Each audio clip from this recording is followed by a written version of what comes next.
Bueno, pues buenas tardes, buenos días, perdón. Antes que nada, pues muchas gracias por la invitación, a este foro. Después de un año de trabajar en Simstab, hace un año que regrese, pues bueno, vengo a mostrarles lo que he realizado de trabajo en este primer año, en este proyecto en el que me han asignado. Básicamente, bueno, el título es sobre celdas solares basadas en perovskitas, alta eficiencia, bajo costo, pero bueno, en realidad, sí hablaré de lo que son las celdas solares, de estructura perovskita, y sobre todo hablaré sobre los resultados que tengo de este primer año que he estado trabajando. Y bueno, básicamente es, digamos, la primera aproximación para fabricar la celda solar ahí aquí en el centro. La eficiencia que hemos obtenido, pues al principio pues, ha sido baja, pero bueno, eso nos ha ayudado bastante para saber los parámetros necesarios para empezar a fabricar nuevamente la celda ya con nuevas características. Bueno, obviamente, actualmente, pues con el incremento de la población en el mundo, más, digamos, el incremento en la producción el crecimiento en la industria, obviamente la cantidad de energía que se requiere a nivel mundial pues es bastante grande, ¿no? Entonces, pues bueno, aunado a esto que la mayor parte de las fuentes de energía que se utilizan son fuentes de energía basadas en fósiles, entonces pues bueno, el problema ha sido que pues bueno, nos hemos visto la necesidad de estar buscando nuevas alternativas para buscar nuevas fuentes de energía, ¿no? En este caso, pues una de las opciones son las fuentes renovables. Dentro de todas las fuentes renovables, pues la más importante, bueno, que son todas estas, podemos aprovechar diferentes tipos que se están actualmente utilizando, pero yo creo que la más importante pues es la energía solar. Entonces, de la energía solar, yo creo que, bueno, si consideramos que tuviéramos un buen sistema con una eficiencia del 15%, que funcionara muy bien, del sistema fotovoltaico, pues tal vez del territorio del planeta, menos del 0.4% del territorio, si lo cubriéramos con celdas solares, pero daría abasto para producir la energía necesaria para el mantenimiento de la energía que se requiere, ¿no? Entonces, pues bueno, las principales funciones en cualquier tipo de celda fotovoltaica pues son la absorción de la luz, seguida de la generación y el transporte de los portadores de carga hasta los electrodos. En la actualidad, bueno, esto de las celdas solares empezó hace como unos 50 años con las primeras celdas solares que son de silicio cristalino y de silicio policristalino. Entonces, bueno, a este tipo de celdas actualmente ya les llamamos celdas de primera generación. Y entonces, bueno, toda la tecnología que se ha desarrollado en torno a ese tipo de celdas pues ya está bien estandarizada. Y pues bueno, poco a poco se está abaratando el precio de las celdas para que se continúe utilizando, ¿no? Pero el problema es que este tipo de celdas, pues fabricarlas requiere un alto gasto energético y aparte pues es un poco contaminante, además de que requiere una alta pureza de los materiales, porque cualquier impureza que tengan los materiales, pues entonces ya la eficiencia no es la misma. Entonces, pues bueno. Después, bueno, un segundo tipo de celdas, bueno, antes de pasar a esto, que llamamos de segunda generación ahora, pues son las celdas que son de película delgada. Digamos que hubo la necesidad de que, bueno, las celdas solares de silicio cristalino funcionan muy bien, pero se requería hacer un tipo de celdas que fueran mucho más delgadas y que tuvieran mucho mejor eficiencia. Entonces, bueno, fue cuando se crea o se empieza a desarrollar la investigación en torno a las celdas sobre todo de teluro de cadmio, y hacer, digamos, multicapas, todas con películas delgadas, pero es lo mismo, utilizan sistemas de ultra alto vacío para poder depositar las películas, y bueno, ahí utilizan, algo importante en esta generación es que empiezan a utilizar substratos que son muy flexibles. Entonces, pues de esta forma, bueno, le da flexibilidad a las celdas para que no se rompan.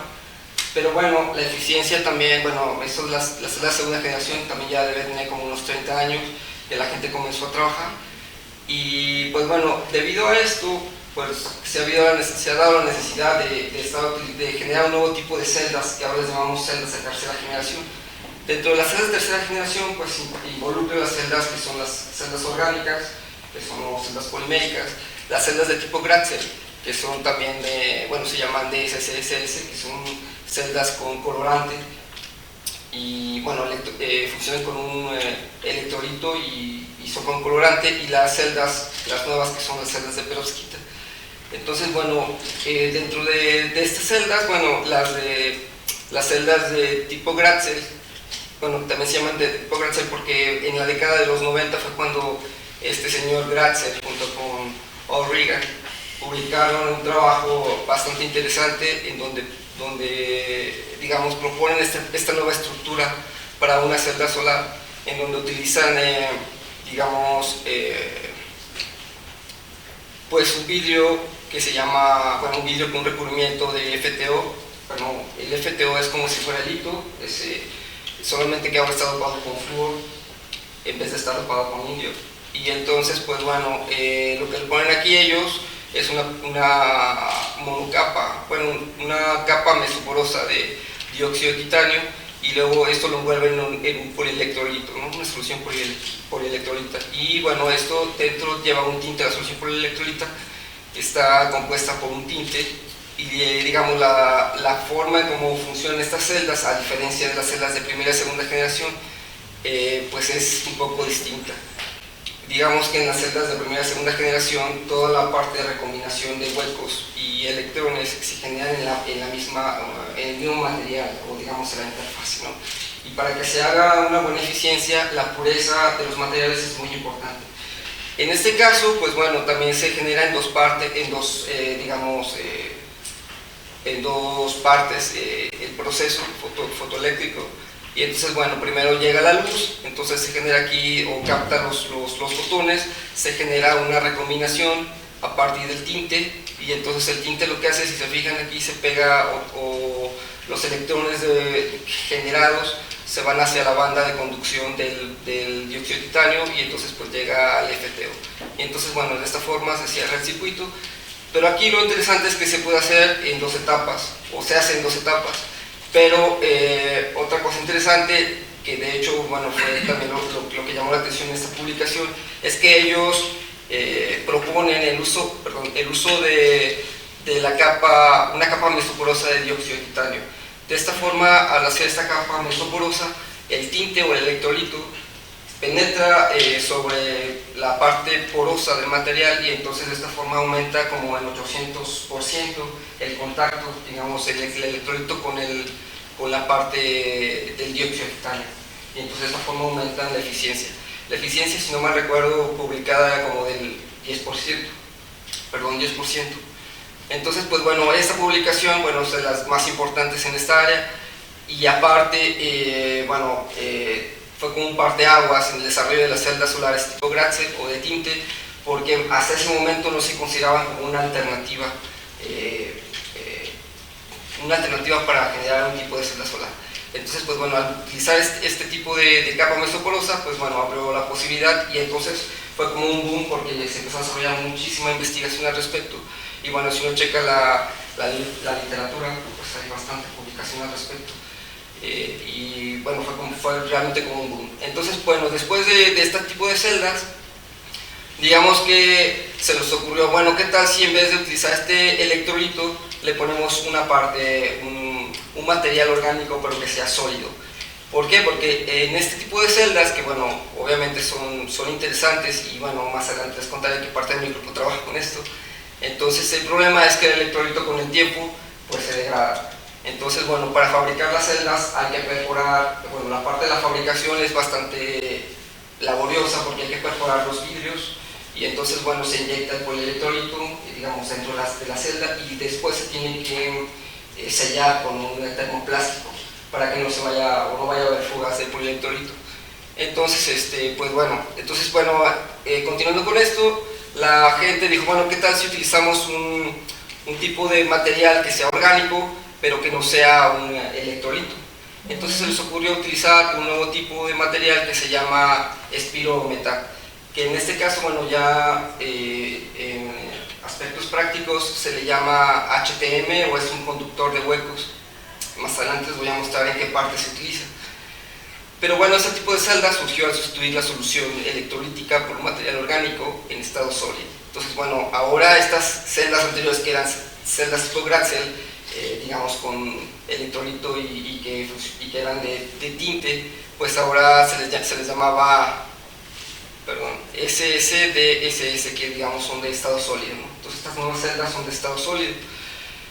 Y bueno, pues empezó a trabajar mucho con este tipo de celdas, se han hecho muchos trabajos al respecto, utilizando también otro tipo de, digamos, de conductor de huecos, pero bueno, al final de cuentas, en la actualidad, este es el que ha funcionado mejor y es el que se sigue utilizando, el Spirometal.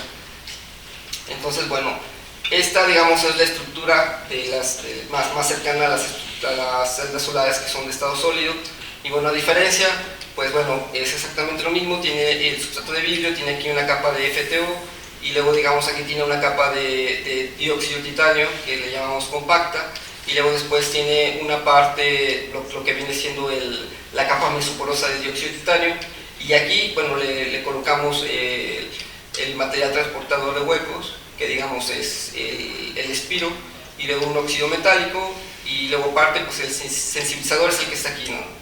Digamos, es el tinte que se podía utilizar.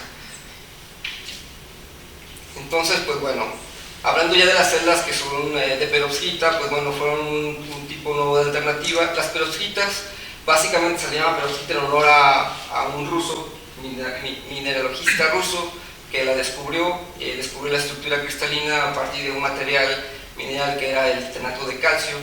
Entonces, bueno, pues es ese tipo de estructura que es como, digamos, se extiende de forma tridimensional, pero es como una red octaédrica. Entonces, pues bueno, la estructura es una estructura AMX3, se le llama así, el tipo de estructura donde A es un cation, M es un cation metálico y X viene siendo un oxígeno o un haluro.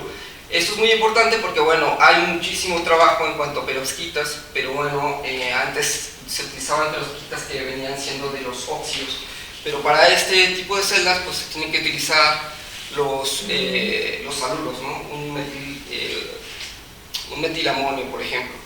Entonces, bueno, para este tipo de celdas, los que yo empecé a trabajar, pues son, bueno, este es el metilamonio, y bueno, digamos que estoy utilizando el plomo, y puedo utilizar también el yodo, bromo, bueno, yo utilicé yodo, bromo y cloro, ¿no?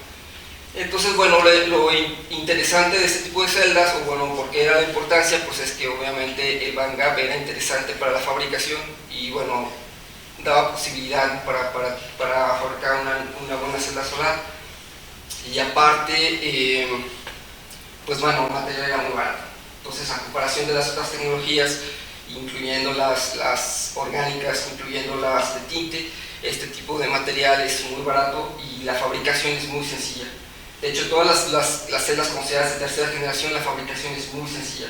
Lo único que se necesita básicamente es un spinner, todo se espinea básicamente, y pues bueno, algunas partes para utilizar los contraelectrodos se depositan por evaporación térmica.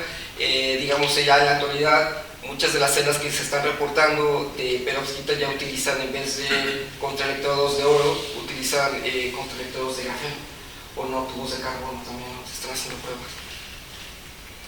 Entonces, pues bueno, esto es un poco de la historia, como de resumen, que fue en 2009 cuando se publicó la primera celda, y luego en 2011 pues se va aumentando la eficiencia de las celdas. En 2012 se empieza a utilizar el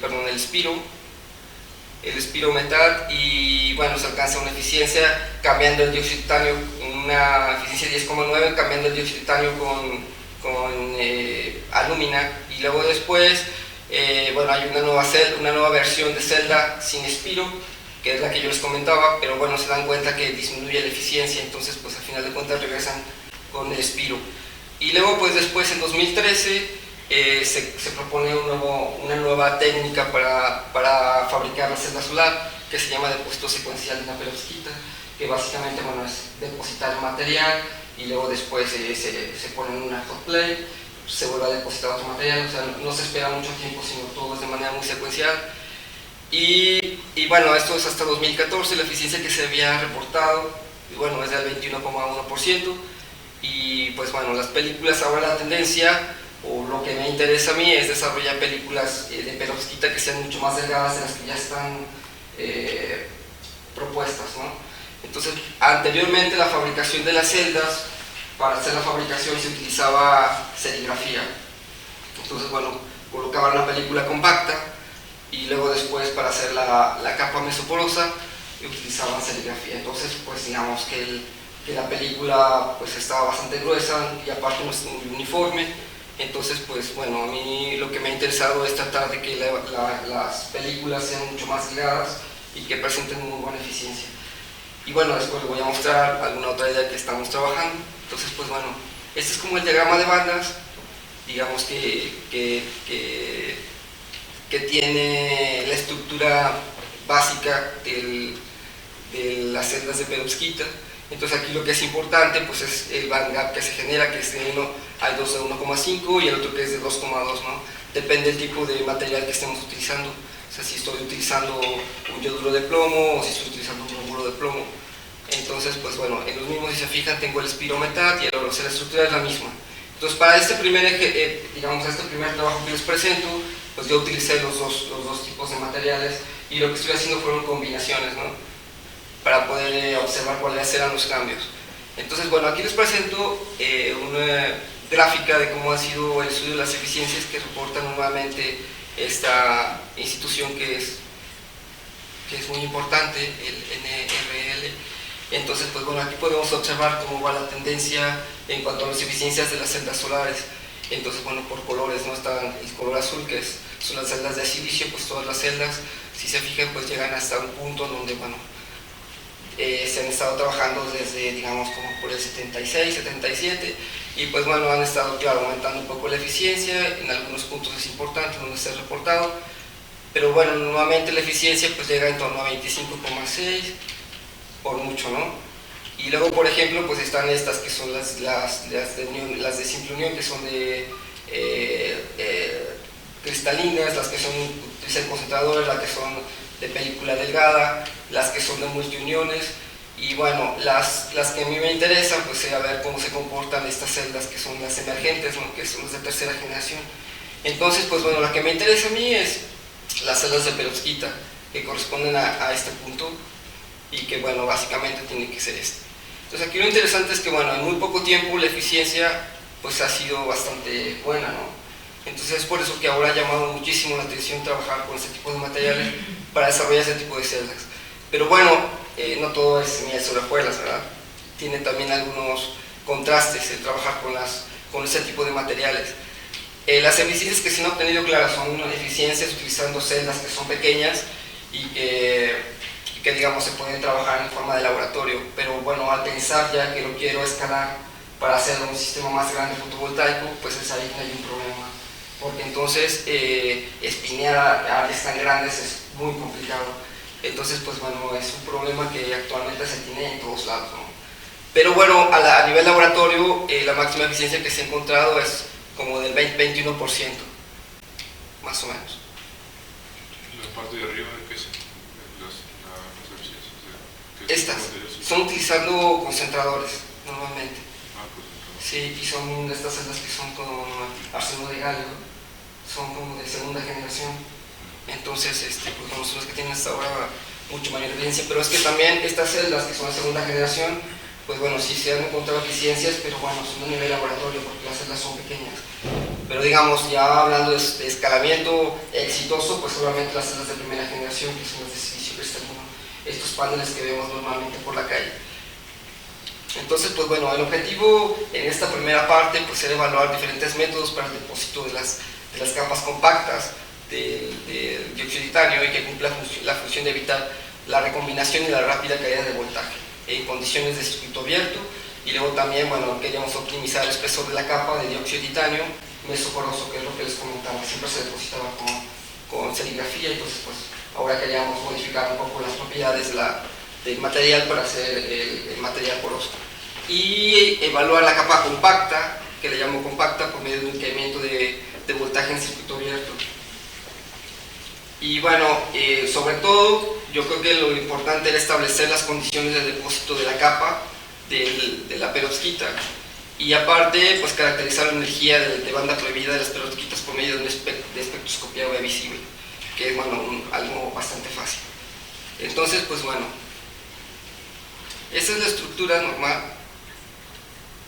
de una celda de perovskita de las que estoy trabajando ahora. Entonces, bueno, normalmente es un vidrio que tiene un recubrimiento de FTO. Este FTO pues ya es comercial y lo compramos. Entonces, bueno, después lo que hacemos, tiene una capa que es dióxido de titanio, que le llamamos compacta, y luego tiene una capa de dióxido de titanio que se llama, pues le llamo mesoporosa, por eso es la M, y luego pues después deposito lo que es la perovskita, cuando hago las combinaciones de los dos materiales, y luego pues deposito el espiro. El espiro también normalmente es un polvo y se tiene que utilizar un solvente orgánico para disolverlo, ¿no?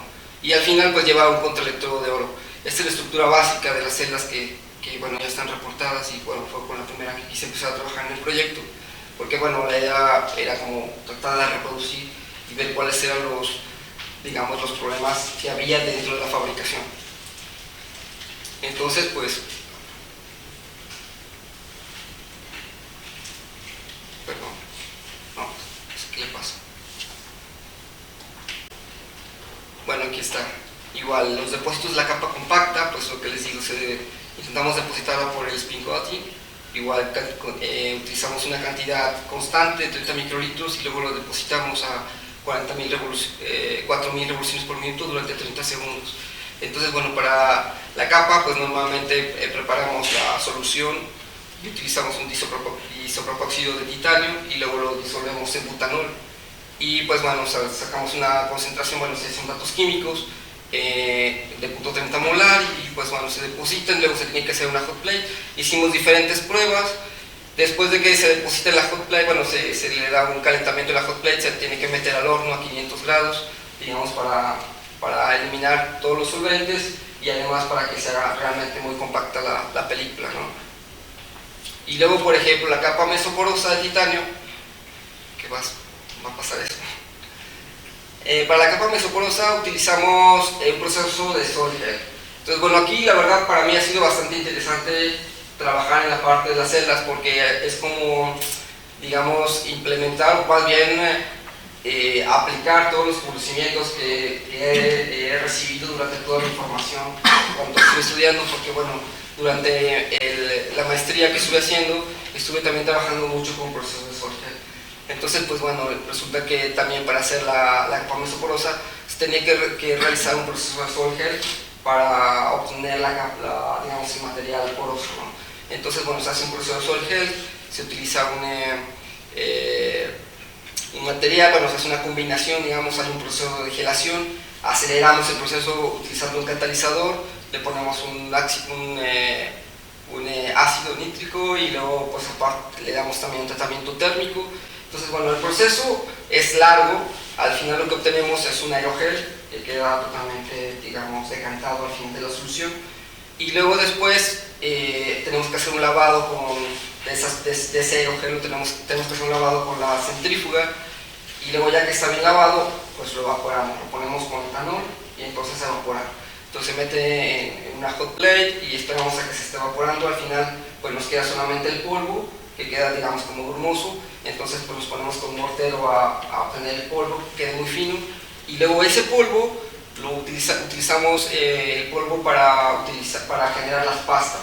Entonces el proceso para generar la pasta pues es también interesante, porque bueno, hay que mezclar digamos terpinol y no recuerdo cuál es el otro, que es otro químico, y utilizamos un rotavapor. Bueno, el proceso es largo y obtenemos, bueno, finalmente la pasta. Entonces, bueno, este es el método que se utilizaba anteriormente, que era pues con la serigrafía. Teníamos la pasta, se ponen aquí los sellos estos, y debajo se pone la celda. Entonces pues bueno, se pone con esta herramienta, digamos, nada más se pasa con cierta fuerza, y entonces pues bueno, en realidad la capa mesoporosa pues no es bastante uniforme, o no es muy reconocible con otra celda. Entonces pues bueno, lo que estamos haciendo es, digamos, jugar en la parte del proceso de Solgel, y hacer que jugar con la viscosidad de la pasta, de tal forma que se pueda depositar también con el spinner, para que, bueno, podamos encontrar una película delgada y que realmente tenga una buena adherencia, porque si no, nada más es de depositarla y a ver qué tal queda. Hay que estar jugando con las propiedades. Entonces pues bueno, y luego bueno, la perovskita también se deposita de la misma forma, se prepara y se deposita con el spinner. Entonces, como les digo, todo se deposita con el spinner y también se le da un tratamiento térmico. Solo que aquí la parte de la perovskita se tiene que depositar en una atmósfera controlada, porque la perovskita tiende a afectarse mucho por la humedad. Entonces, bueno, si no se trabaja en una atmósfera controlada, la perovskita no cristaliza o cristaliza normal. Entonces, al inicio del proyecto pues no teníamos grandes cosas, entonces utilizamos una bolsa de guantes, digamos, que se llama así, donde más o menos generamos una atmósfera controlada y controlamos un poco la humedad. Y bueno, si obtuvimos o logramos que la perovskita cristalizara, la pudimos ver, pero después cuando la sacas para medirla, entonces empieza a degradar. Entonces ese es el problema que tenemos en este momento también, que al final cuando saquemos la celda tenemos que encapsularla. Entonces ya lo estamos resolviendo utilizando una resina de polimetilmetacrilato para cubrirla, igual por spinner, pero al final terminamos la celda, depositas el polimetil y queda totalmente cubierta. Entonces ya la dejamos que seque, la curamos un poco en el hot plate, la sacamos y pues ya podemos medir y no le afectaría para nada. Entonces pues bueno, entonces el espiro también se deposita por spinner y al final la parte del conductor, de la parte del electrodo se deposita por un sistema de evaporación, ¿no? Que bueno, actualmente pues no contamos con un sistema de evaporación, entonces pues bueno, tenemos colaboración con alguna otra gente del laboratorio de ahí del CIMVESTAB y pues bueno, para esta primera prueba pudimos depositarla. Pero bueno, son cosas que al fabricarlo nos damos cuenta que nos hacen falta, entonces pues bueno, hay que tomar nota. Entonces pues bueno, ahora la parte pues es la de la caracterización. Afortunadamente el CIMVESTAB cuenta con un laboratorio nacional que se llama Lambio y bueno, está más enfocado a la parte físico-química o caracterización físico-química de materiales, pero pues no, cuenta con equipos que son pues bastante buenos, ¿no? Pues el difractómetro es bastante bueno, el perfilómetro, cosas básicas. Por lo único por lo que no contamos es con una IGM, pero bueno, todo lo demás pues va bastante bien. Tenemos igual el SEM y también podemos checar el EDS, tenemos un simulador, el simulador que tenemos, el pequeño, que es para obtener las pruebas de corriente voltaje y hacer las medidas de impedancia también, y se acaba de comprar un nuevo sistema que por cierto pues llegó, pues yo creo que hace 2 días, a CIMVESTAB, que también es un simulador, pero ya es de manera industrial, bueno, más grande, porque es para caracterizar los módulos solares en el proyecto de escalamiento. Y pues bueno, entonces pues aquí en la caracterización pues les muestro algunos de los resultados que obtuvimos y obviamente pues obtenemos bueno, cosas al principio muy interesantes que bueno, aplicamos una iluminación constante y pues tenemos un voltaje pues estable, luego interrumpimos digamos la iluminación y podemos observar cómo es el decaimiento en la curva. Esto nos da como una idea de cómo es la recombinación, el tiempo de recombinación de los electrones dentro de la celda, ¿no? De hecho, bueno, refleja la disminución de la recolección de portadores de carga de los electrones ocasionada principalmente por la recombinación de cargas. Entonces, pues, y pues bueno, también a los polvos que utilizamos para la parte del dióxido de titanio mesoporoso, pues le sacamos rayos X para corroborar que realmente tiene la estructura que nos interesa. Entonces, pues bueno, nuevamente el dióxido está en forma de una tasa, que es la más básica que trabajamos y la más fácil de obtener. Entonces, bueno, ahora actualmente hay gente que sigue trabajando dentro del grupo y su proyecto es trabajar con pastas, pero en fase roquita. Entonces, pues bueno, están sufriendo un poco. Y pues bueno, aquí están algunos de los digamos, datos que se han obtenido de absorbancia. Y por ejemplo, bueno, aquí fue muy interesante checar cómo es, bueno, aquí no se alcanza a ver bien, pero bueno, aquí está la gráfica verde. Entonces, pues bueno, esto es, digamos, el yoduro de plomo puro y luego ya utilizando el metilamonio, cómo quedaría. Entonces nos damos cuenta que si fuera solamente puro, pues sí tiene una absorbancia bastante alta, pero bueno, corta en una longitud de onda muy pequeña. Pero cuando lo mezclamos con el metilamonio, entonces, pues bueno, eso se ensancha. Disminuye un poco la absorbancia, pero bueno, se ensancha, tenemos bueno, un poco más de absorción. Y bueno, estas son otras pruebas con el otro material, utilizando ahora cloro, igual, con el cloro puro y digamos ya utilizando la perovskita. Entonces, pues bueno, Y bueno, aquí también son algunas de las pruebas que hicimos, depósitos, depósitos de la solución 2, 3.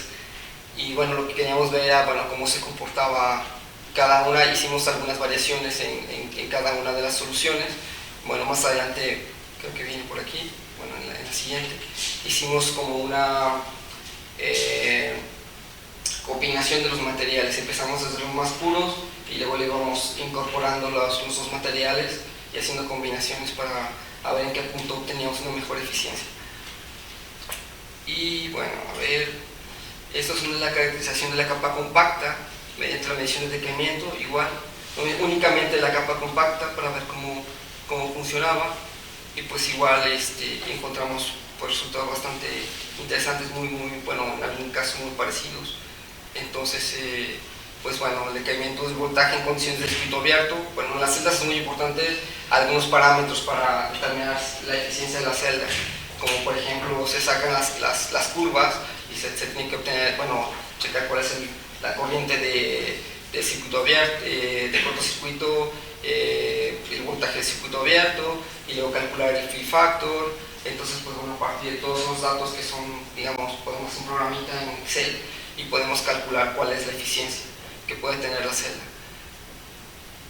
Entonces, bueno, aquí en esta parte hicimos dos formas de depositar los materiales. Aquí fue con spin coating y aquí atomizando la atomización de precursores, que fue como una técnica de rocío que habíamos visto, pero bueno, en realidad eso de rocío a mí no me gustaba mucho porque pues es que cambian muchos parámetros. Si no tienes un sistema en donde rocíes y que estés siempre a una cierta distancia y la horquilla sea constante, pues bueno, pero si lo estás haciendo con la mano, pues para mí no es muy correcto, pero bueno, lo hicimos para ver qué tal funcionaba. Pero bueno, a mí me gustó más trabajar con el spin coating porque bueno, es mucho más reproducible.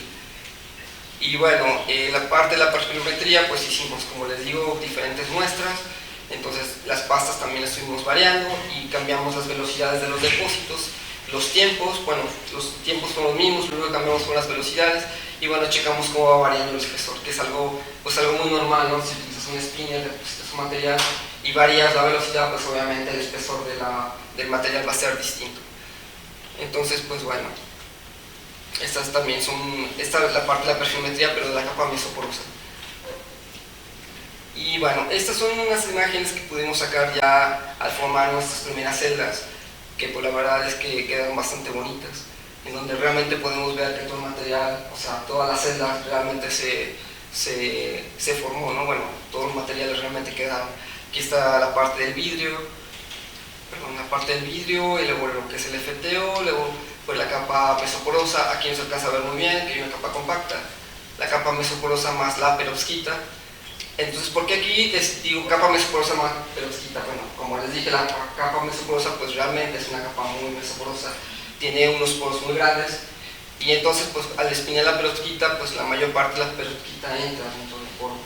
Entonces, pues bueno, nos queda un material totalmente como dopado. ¿Cuáles son los poros ahí? ¿Perdón? ¿Los poros cuáles son? Los poros. Los poros. Sí, esa imagen, ¿dónde están los poros? ¿Cuáles son los poros? A ver si no se alcanzan a ver, ¿verdad? El tamaño de poros es pequeño, son como de tamaños serán 50 nanómetros, o tal vez hasta unos 100, 200 nanómetros, yo creo. Entonces, pues bueno. Y luego después, pues bueno, está la parte del espiro y bueno, el contacto de oro. Y bueno, esta es otra imagen también de otra celda que también formamos, bueno, para ver cómo quedaba y los espesores más o menos que obteníamos. Entonces, pues bueno, para corroborar que realmente aquí teníamos la perovskita con el dióxido de titanio, también se hicieron algunos, bueno, esta es la parte, no sé por qué apareció acá. Hicimos algunas otras pruebas, bueno, a ver si más adelante bien. Un estudio de EDS sobre la parte de la perovskita para ver que realmente aparece que tenemos la perovskita y el dióxido de titanio. Bueno, aquí y pues es igual otra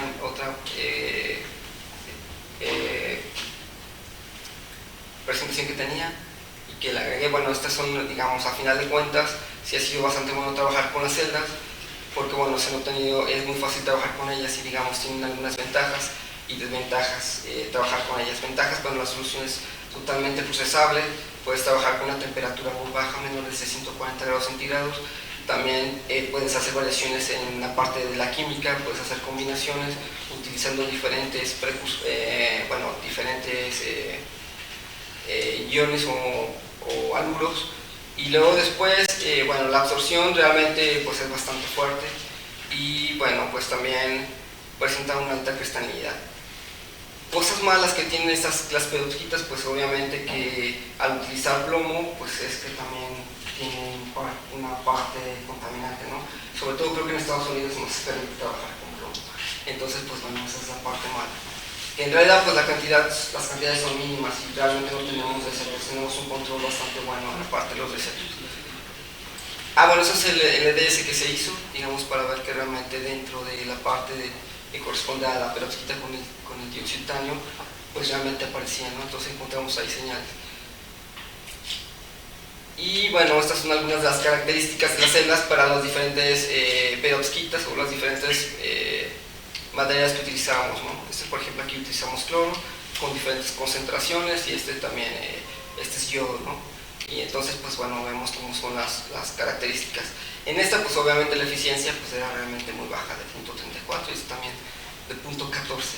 Pero bueno, son las eficiencias que hemos alcanzado y esto nos ha ayudado mucho para saber pues realmente cuáles son los problemas que tenemos actualmente para fabricarlas, para ver qué equipos necesitamos. Entonces, bueno, en primera instancia ya tenemos la caja de guantes para empezar a trabajar con la celda. Tenemos ya un buen spinner, un spin coating muy bueno que nos ha llegado, y también pues estamos en espera de respuesta de un proyecto que se sometió para comprar, para instalar un cuarto seco, digamos, para poder controlar la humedad y la temperatura, ¿no? Y para trabajar de una forma más cómoda. Entonces, pues bueno, esas son algunas de las características. Nos damos cuenta, bueno, que solamente, bueno, dos de los materiales que probamos realmente pues tenían una eficiencia o presentaban mejores eficiencias, ¿no? 0.14 y 0.34. Pero bueno, fue la primera celda que hemos fabricado ahí en el CIBESTAB, y bueno, y con condiciones realmente muy precarias. Entonces, pues bueno, ya nos dimos cuenta que es lo que nos hacía falta, ya estamos trabajando en eso. Y bueno, para el primer año creo que, bueno, vamos bastante avanzados. Todo ese trabajo se hizo como en 3 meses. Todo esto, entonces, pues bueno. Y pues bueno, los resultados de desempeño de los dispositivos, así como las tendencias en el decaimiento de voltaje circuito abierto, sugieren que el método de spin coating es el más adecuado, como lo haya propuesto, ¿no? Y los resultados más satisfactorios en la reposibilidad del espesor de la capa mesoporosa fueron obtenidos mediante serigrafía. En este momento, serigrafía, porque no habíamos todavía, bueno, en 3 meses no hemos cambiado todavía estamos ahora trabajando en la parte de modificar las condiciones. Se hizo, digamos, que la pasta se depositó con el spin, pero claro, cuando depositas con las mismas condiciones que la misma pasta, con la viscosidad en el spin, pues obviamente te queda una plasta muy mala. Entonces, pues lo mejor al momento eran las que se han depositado por serigrafía. Y bueno, las perspectivas que tenemos al momento, pues seguir haciendo un estudio sistemático que permite el depósito del dióxido de titanio mediante el spin coating y la variación de tamaño de la partícula y del dióxido de titanio, obviamente también cambiando algunos parámetros de la pasta, y bueno, introducir los depósitos secuenciales de la perovskita, el tratamiento de las capas mesoporosas. Y bueno, esto es una vez ya reproducida la celda, pues pretendemos incorporar nanoestructuras metálicas utilizando la técnica de home mass lithography, bueno, color de lithography, para analizar el comportamiento plasma, que bueno, fue algo, digamos, con lo que estoy trabajando con mis colaboradoras españolas. Entonces, bueno, surgidos allá, y de hecho es un proyecto que estamos esperando que lo prueben de ciencia básica. Bueno, ya pasamos la segunda etapa. La primera etapa, perdón. Entonces estamos esperando la segunda, y pues bueno, al menos nos dieron pues buenos comentarios los revisores. Tendremos suerte con el test. Entonces, no sé si todavía tengo un poco de tiempo para mostrarles un poco de la técnica de litografía. Entonces, bueno, estas son lo que les decía, las ventajas y desventajas de tener este tipo de celdas. Bueno, tiene ventajas y buenas, porque bueno, son baratos los materiales, aparte pues no son un material muy raro, y pues tampoco no son caros. las celdas pueden ser muy eficientes, como se ha mostrado, y bueno, la literatura, claro, y pues bueno, también lo que es importante pues es que, digamos, el bandgap es un poquito mejor que, digamos, los semiconductores. Desventajas, pues lo que les digo, es un material que es contaminante, y luego aparte, pues tratar o imaginar que podemos escalarlo, pues es complicado, porque depositar con este tipo de minerales muy grandes es difícil. Y pues bueno, sobre la estabilidad no está muy claro al momento, que realmente es un tema bastante interesante analizar cómo es la estabilidad térmica de la celda, porque actualmente este tipo de celdas, pues bueno, sí las podemos encapsular para poder medirlas y funciona muy bien, pero ya después si las ponemos a trabajar a unos, no sé, 60 grados, 70 grados, entonces ya se empiezan a degradar. Entonces, bueno, es un problema muy grande al momento de manera mundial. Entonces están tratando de mejorar la estabilidad térmica, y también una de las opciones, bueno, es en los contactos utilizar el grafeno, que es lo que les decía, grafeno, átomos de carbono. Son algunas de, de lo último que se ha publicado. Gratzel, que sigue trabajando ahora con perovskita, se ha cambiado a perovskita. Entonces, pues bueno, ha sacado buenos resultados utilizando el grafeno. Bueno, esta es la técnica de litografía coloidal que yo utilizaba y que, bueno, pretendo utilizar dentro de las celdas. De hecho, la semana pasada regresé de Madrid, que estuve realizando una estancia y estuve haciendo ya pruebas sobre las películas que hemos hecho, o de las celdas con silicio, con el óxido de titanio compacto y con el óxido mesoporoso. Entonces, bueno, esa técnica pues es, yo tengo un substrato en el cual con el spinner le deposito un polimetil metacrilato, una cantidad que yo ya, bueno, normalmente utilizo 40 microlitros, y el espesor de la película debe ser como de unos 200 nanómetros, si lo pongo a rotar unos 6.000 revoluciones por minuto. Después utilizo un sistema para generar plasmas de oxígeno, digamos, para poder erosionar un poco la superficie y poder después funcionalizar, que quede muy bien funcionalizada la superficie. Entonces, bueno, de hecho este proceso de plasma dura, no sé, 15 segundos. Después de funcionalizarlo utilizo un polielectrolito que se llama PDDA, que es un polidiadil dimetil amonio, y también nada más le pongo una gota, claro, con una concentración, se hace una concentración en peso diluido en agua, y pues nada. Y después las esferas que utilizo son esferas de poliestireno que se compran de manera comercial.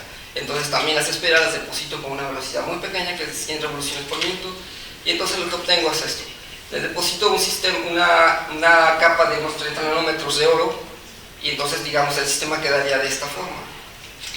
Que tengo, digamos, el substrato, que puede ser cualquiera. En este caso, bueno, he utilizado vidrio, he utilizado silicio, he utilizado vidrio donde hemos depositado películas de oro. O sea, en realidad el substrato no importa mucho, porque al final de cuentas está protegido por la película de PMA. Entonces, bueno, deposito las esferas, entonces, bueno, hago la deposición de oro, unos 30 nanómetros, y luego después hago un proceso, bueno, así más o menos queda la muestra, ¿no?, con las esferas y todo cubierto con oro.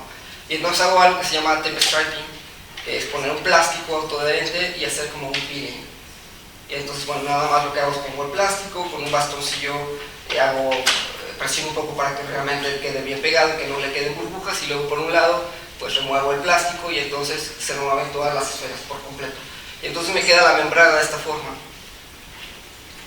Y bueno, obviamente quedó toda cubierta con oro y solamente me quedó descubierta la parte que hacía sombra a la esfera, ¿no? Y luego pues utilizo un sistema, hago un etching con un sistema RIE, que es un Rectivalue Etching, y bueno, también ya tengo calibrado el tiempo que se necesita, depende del espesor.